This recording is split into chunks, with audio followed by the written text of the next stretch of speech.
Let's kick things off with Donald Trump. He was doing really well with black voters when he was running against Joe Biden, probably because black people don't f with ghosts. But Kamala Harris is now stealing back some of Trump's black support. So today, Trump sat down with an interview with the National Association of Black Journalists, and things got off to a rocky start. A lot of people did not think it was appropriate for you to be here today. You have pushed false claims about some of your rivals, from Nikki Haley to former President Barack Obama, saying that they were not born in the United States, which is not true. You have told 4 congresswomen of color who were American citizens to go back to where they came from. You have used words like animal and rabid to describe black district attorneys. You've had dinner with a white supremacist at your Mar-a-Lago resort. So my question, sir, why should black voters trust you after you have used language like that? Tough question. But hey, at least this is a good chance for former President Trump to address the concerns of black voters by answering with civility and grace. Well, first of all, I don't think I've ever been asked a question in such a horrible manner. First question. You don't even say, hello, how are you?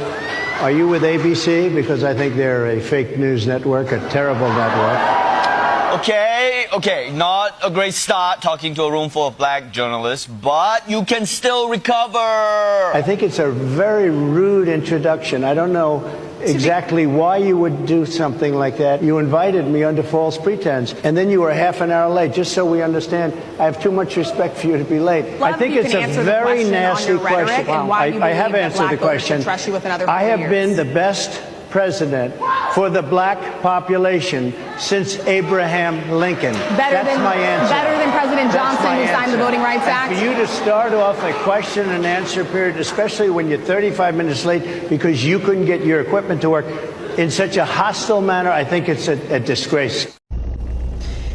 Trump wants to end mail-in voting, right?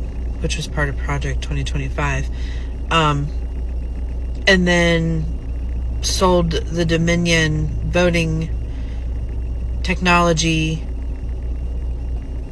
to a very MAGA supportive entity.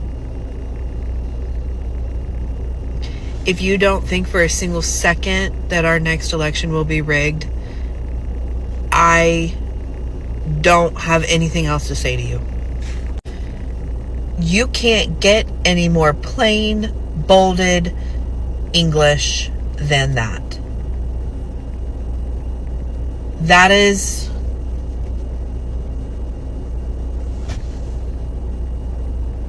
and our response as Americans is fucking pathetic. It is so pathetic. There are so many people just continuing on with daily life, just la-da-da-da-da-da, as if nothing is fucking happening.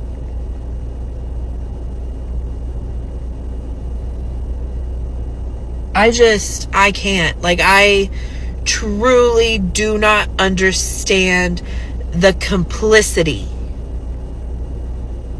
the complacency, and just the unwavering support. What are we doing? Nothing. We're doing nothing.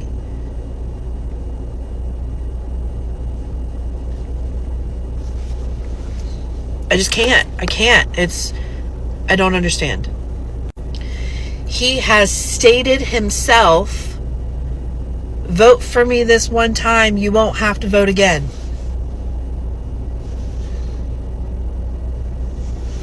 We're arresting Democratic judges, Democratic lawmakers, officials, mayors.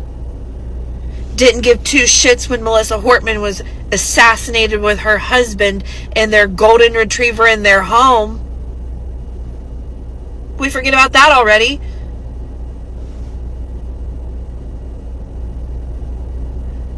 The absolute backlash on Democratic cities.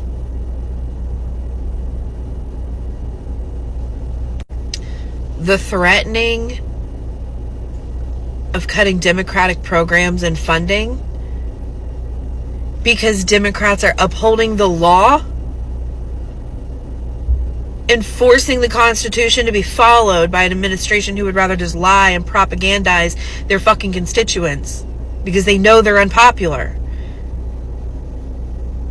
The fact that the Republican majority GOP won't fucking open the House because that means they have to swear in that Democratic lady from Arizona as a new fucking person to get the fucking votes they need to release the Epstein files.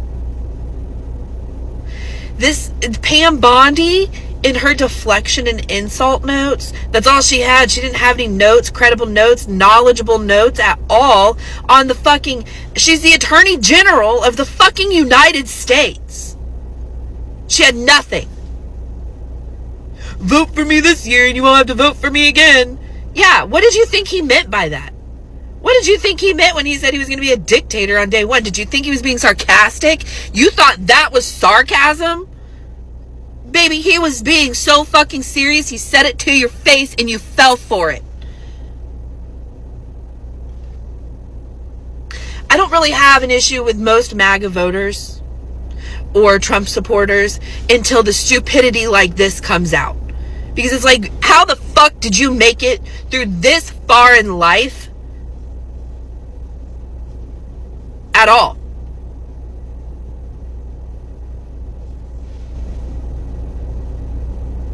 Same generation who told us to fucking pay attention to what was happening because you didn't trust the government then turns around and says all this dumb shit. What would you do if Obama was doing any of this? If Obama, the first black president of the United States, had turned around and said, oh yeah, Qatar, you can definitely build an Air Force base right here in Ohio, what would you have done? He wouldn't have been in office still. The day that agreement got signed, his ass would have been removed. That's what you would have done. If Obama or Joe Biden had sent in the military and the National Guard to invade other fucking states within our own country, highly illegal, by the way, in case anybody else forgot, what would you have done? You think they would have made it this far? Fuck no, they wouldn't have. They would have been removed. The problem between Democrats and Republicans is that most Democratic people I know want the law to be upheld regardless of who the fuck it implicates. Bill Clinton's in the files? Good. Arrest him. Joe Biden's in the files? Arrest him too. Cory Booker's in the files? Arrest him. Like, even if AOC was in the files, arrest her ass. Because do you understand? Republicans are like, oh, not this person. We can't get rid of this person. Let's just ignore it. He's in the files for sure. But he's the best we've ever seen. So, like, let's just ignore the fact that he raped little girls.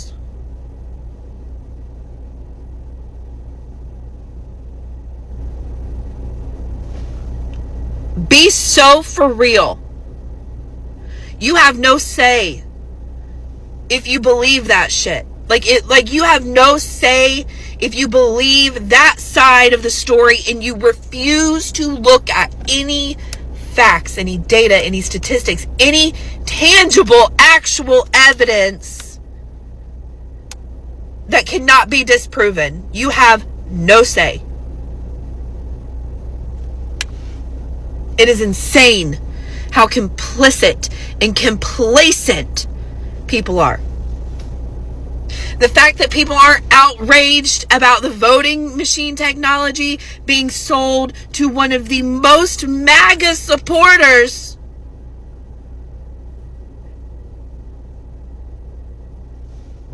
I can't get angry.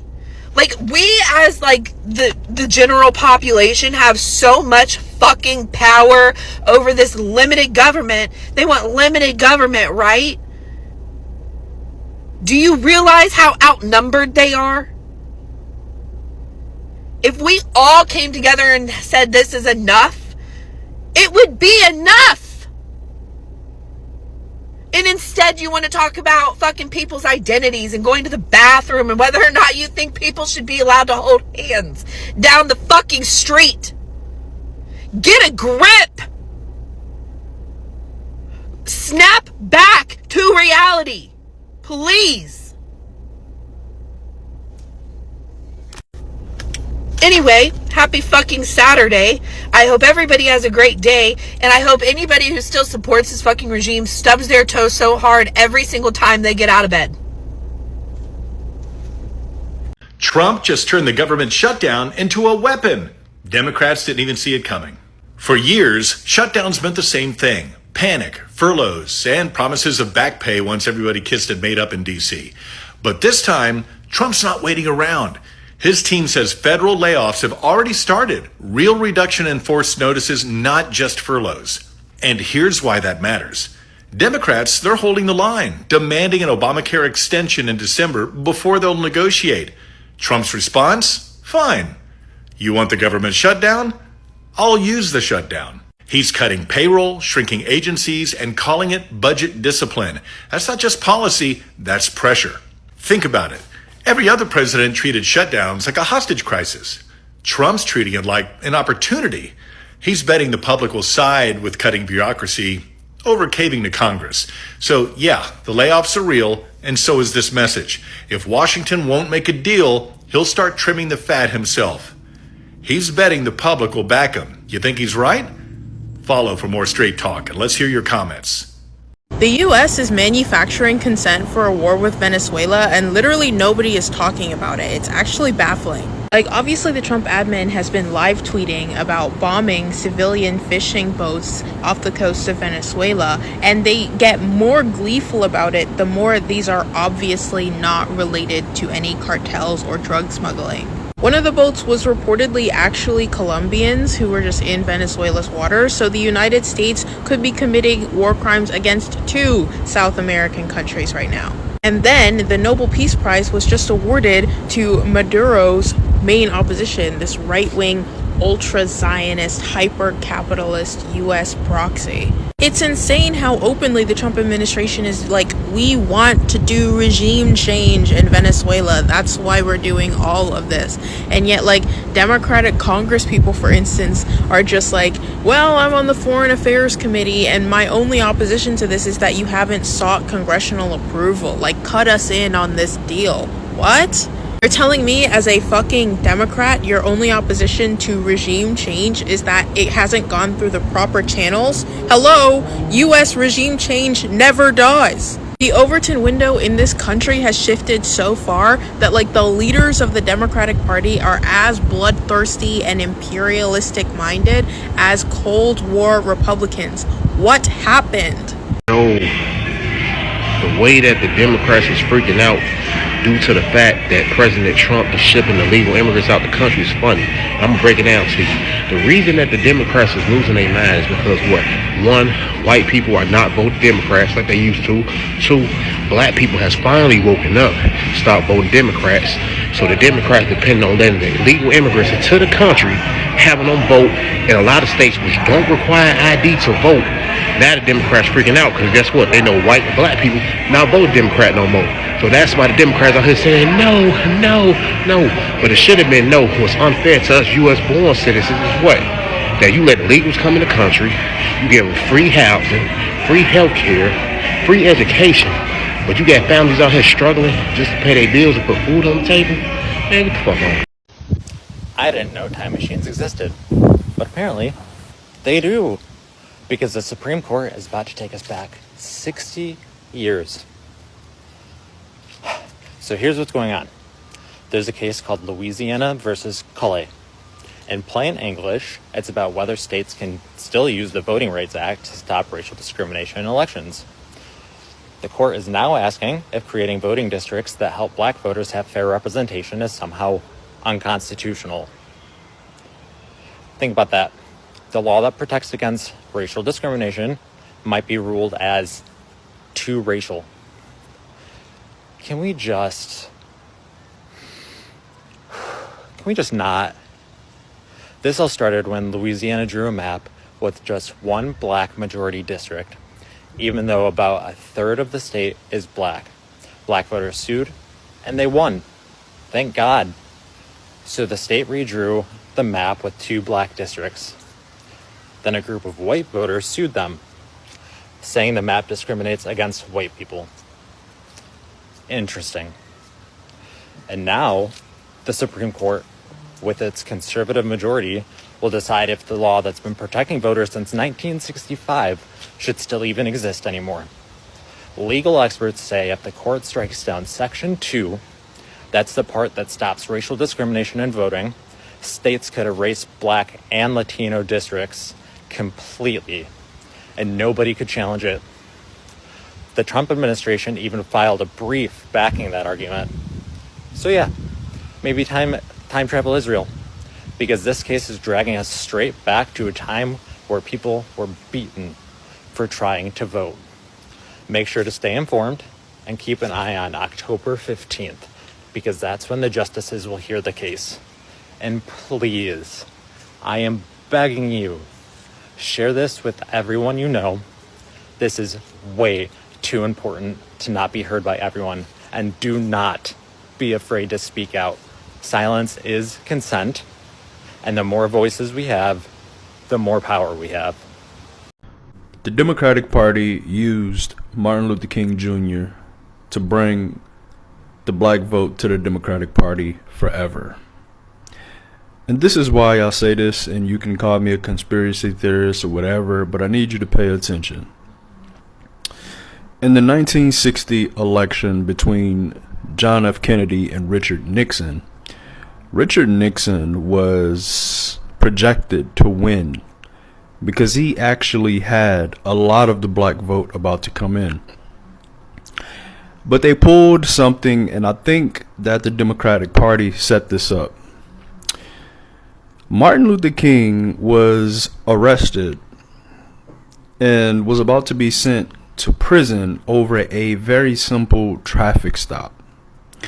Instead of him going to prison, John F. Kennedy reached out to Coretta Scott, gave her his support, and said that he would work on getting Martin Luther King released from prison. And he did just that. And he did it with his brother, Robert F. Kennedy. They was reaching out to the judges and demanded that Martin gets released on bail, and they were successful with doing so. Now, Richard Nixon already was going to get a lot of the black vote because black people remembered what he did when he was vice president with Eisenhower. He was a part of 2 of the civil rights bills that was passed, one in 1957 and the other in 1960. He also was a big part of desegregating the schools in the South. They had also been sending federal soldiers back to the South to start protecting black people, something that hadn't been done since Reconstruction. Also, what's not talked about a lot is that MLK Sr. is the one that actually had the political power. It wasn't so much about Jr., okay? MLK Sr. was a very hardcore, lifelong Republican, okay? So like I told you, the Kennedys got Martin out of prison, but Richard Nixon did not say anything, okay, when Martin went to prison. And they held that against him. Not only did they hold it against him, they started creating a marketing campaign. And y'all, I need y'all to understand that this happened a few weeks before the presidential election. And 1 week before the presidential election, Democrats have always understood the pivotal power that the black church has held, especially when it came to politics. So what they did was they created and printed millions of pamphlets. And a week before the election, they started putting these pamphlets inside of the black church. And those pamphlets was letting these black people know that JFK was the guy because he helped out Martin, and Nixon did nothing. This instantly turned millions of people from the Republican Party to the Democratic Party. It's also public that MLK Sr., who was a hardcore Republican, came out and he switched his vote from Nixon to JFK. He told the Democratic Party that he would come with a suitcase full of votes, and that is exactly what he did. The election results between Richard Nixon and John F. Kennedy was the closest election in U.S. history. So, without that extra push of black vote, John F. Kennedy would have lost. Many of your blacks did not even have, they didn't have faith, nor did they trust JFK, because previous to that, he had no record of civil rights activity or care for black people. We're going to be 100%. But now all of a sudden, you go after and use the biggest civil rights leader at the time. And you know what happened? The super segregationists in the South, those Dixiecrats, they hated that. And what did they do? Bow. And then enters the Southern Dixiecrat, Lyndon B. Johnson. I want y'all to think about that. I'm going to end right there. Thank you for listening to my conspiracy theory, which really is not a theory, but you know, we got to say that sometime. I will see you guys on the next one. Have a good weekend. Make sure you drink a little whiskey for me. I'll see you on the next one. There's a lot of misinformation coming from Republicans about this government shutdown, so I'm going to talk to some of my colleagues about these rumors. Speaker Pelosi, true or false? Democrats shut down the government. Totally false. The Republicans shut down the government because they refuse to meet the needs of the American people. They want to raise costs on health care. We just won't let them do that. But they shut down the government because they don't believe in governance. Hey. Max, true or false? We can wait to solve the healthcare crisis. False! We cannot wait to solve the healthcare crisis. Number one, people have already been getting their letters in the mail as of October 1st that are telling them, hey, your healthcare is going to go up anywhere from 50 to 300% next year. And like maybe for a billionaire like Donald Trump, if your healthcare is doubled, it doesn't matter. But for working people and the rest of us, that's a life-changing thing. Jamie, true or false? This shutdown is about undocumented immigrants' healthcare. False. Under federal law today, unauthorized, undocumented aliens cannot enroll in Medicare, Medicaid, or the Affordable Care Act. So your statement is only true to the extent that the Republicans want to make it about undocumented aliens, but it's got nothing to do with what we're fighting for, which is the healthcare rights of millions and millions of U.S. citizens under Medicaid and with the ACA tax credits. Andy, true or false? This shutdown gives Trump more power to fire more federal workers. Oh, that's false. What we see over and over again is Trump has been utilizing every effort to try to fire federal workers. During the shutdown, again, Congress is the branch of government that sets the national budget. We are the ones that determine what programs continue or not. Trump does not have the ability to be able to fire federal workers, especially for programs that we will continue to fund. So that is false, but that just shows how much of the lawlessness and the recklessness of his administration is when it comes to our public servants. Leader Jeffries, true or false? Republicans are hard at work to reopen the government. Absolutely false. Republicans canceled votes last week. They canceled votes this week. They've been on vacation since September 19th when they got out of town before sundown. They then shut the government down and have shown zero interest in reopening it or addressing the healthcare crisis that they've created. These are just a few of the falsehoods that my Republican colleagues have been spreading. Democrats remain ready to work, ready to negotiate, ready to fix this healthcare crisis and reopen government. Joe Rogan, you have got to be effing kidding me at this point. Basically, on a weekly basis now, there is a new video of Rogan suddenly realizing that the Trump administration is actually quite horrific in the way that they operate. Immigration thing, the way it looks is horrific. When you're just arresting people in front of their kids and just normal, regular people that have been here for 20 years, that everybody who has a heart can't get along with that. No. Everybody who has a heart sees that and goes, that can't be right.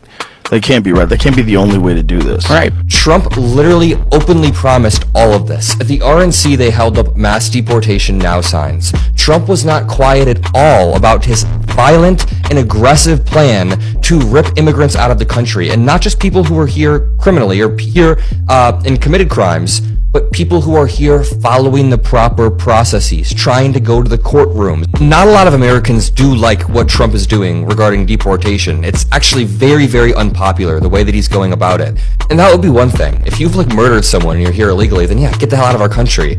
But what Donald Trump is doing is reallocating funds meant for the deportation of criminals, and now he's deporting farm workers or people who are just trying to live a better life, or like Joe Rogan said, productive members of society for 20 years with families, and that is not okay. So let's compare, shall we? Under a Republican administration, unemployment is the highest it has been in a very long time. Homelessness is the highest that it's been in a very long time. They've defunded education, defunded mental health programs. They took away the Child Care Assistance Act, which, helps people pay for child care because it's very expensive.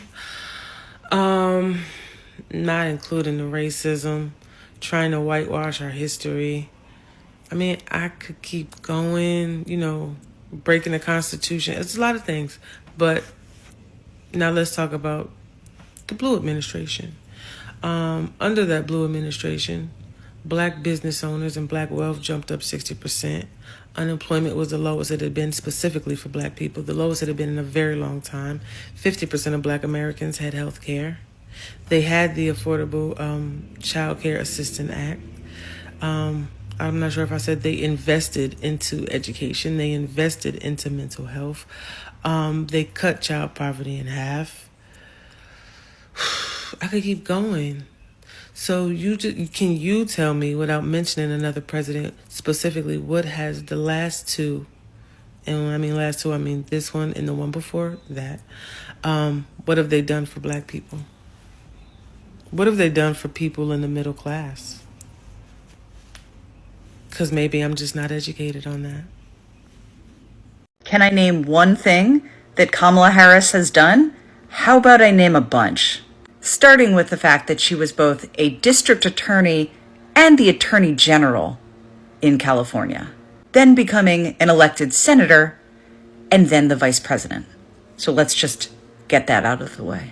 As attorney general, she worked during the housing crisis to protect homeowners from unfair and aggressive foreclosure practices. She created Back on Track LA to help nonviolent offenders get education and training so they can re-enter the job force.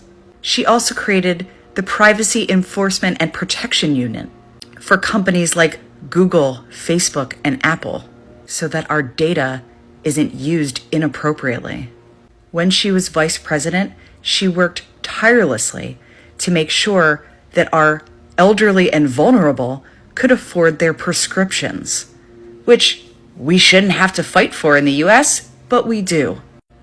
She also worked tirelessly to make sure that we had our reproductive health care intact, something this administration is systematically dismantling. She was an advocate for voter protections and against voter fraud, and unsurprisingly, believes in science and is very much in support of a clean environment, clean air, clean water, all things that this administration could not care less about. People are really quick to criticize a woman, a Black woman at that. But maybe get your facts straight first before you lob accusations that she didn't do anything. the Democratic Party has had a stronghold on black cities. And when I say black cities, I'm saying the cities that have a high concentration of black people. Some of these cities have been under Democratic control for over 100 years, y'all. Most of the millennials today has never had a Republican mayor if they live in the South and any of the major cities. I'm going to give you some of these cities, and these cities have been under Democratic control for a very long time. I know people love to say that, oh, well, the southern states are red. It doesn't matter because the cities where most people live in those states have been run by Democrats. Here go these cities, and it's crazy. The first one here is my birthplace, New Orleans. They've had a Democratic mayor since 1874, y'all. Mobile, Alabama, 1874. Charleston, South Carolina, 1877. Savannah, Georgia, 1877. Atlanta, 1879. Richmond, Virginia, 1888. Birmingham, Alabama, 1894. Nashville, Tennessee, 1949. St. Louis, Missouri, 1967. Baltimore, 1967. This is the cities that a lot of your black people still live in today. That has a high concentration of black people. But as you see, those cities have been dominated by Democrats. Majority of our millennials and younger don't even know what it's like to have a Republican mayor or council members, but they have put in our brains that the Republican Party is the horrible one. How are they so horrible when they're not even in control of your city? Especially in these black cities, man. It's the ones like Atlanta and New Orleans, where I can say, probably since I've been a kid, yo, I know in New Orleans for sure, since I've been a kid, they've always had a black Democratic mayor. Atlanta for a long time as well. So I really want to know, what's the problem with Republicans if they have never had control of your city? Let me know in the comments. Y'all have a good one. I'll turn it back over to the leader. Take some questions. But we've heard, and many of you have reported already, this Hate America rally that they have coming up for October 18th. The Antifa crowd and the pro-Hamas crowd and the Marxists, they're all going to gather on the mall. We got some House Democrats selling T-shirts for this event. It is an outrageous gathering for outrageous purposes, but the Democrats in the Senate have shown that they're afraid of that crowd, that they don't want to bow, that they want to bow to them, bow the knee to them, and they don't want to take incoming from them. And so they're willing to hold the American people hostage so that they don't have to face an angry mob that's a big chunk of their base. Now, if that's a rumor, they need to come out and clarify that it's not, but that is what we are hearing is their actual motivation, and it is outrageous. All this has got to come to an end.